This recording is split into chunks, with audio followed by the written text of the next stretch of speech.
Sir नमस्कार. Sir नमस्कार.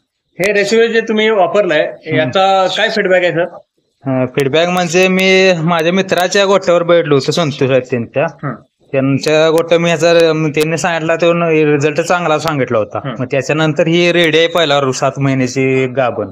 मग ते प्रॉब्लेम काय होतं, ती थान म्हणजे सड म्हणतात ते चार सड एकसारखे नव्हते. एक सड होतं एकदम असं गेल्यासारखं, असं मशाड होऊन कसा पूर्ण खराब होतो का तसा झाला होता. मग हे रेसिपी मी 1500 वापरल्यानंतर ते पूर्ण कव्हर होत आले आणि आता महिना झाला वापर. आता स्वतः तुम्ही बघू शकता हे 4 सड आहे ते एक समान दिसत आहेत. म्हणजे एक जी बारकातून मोठी होती ती आता 3 एक मोठे होते तिन्ही आणि एक एकदम लहान होते, मस्टर्डहून खराब होते तशा पद्धतीने. आता ते पूर्ण कव्हर झाले.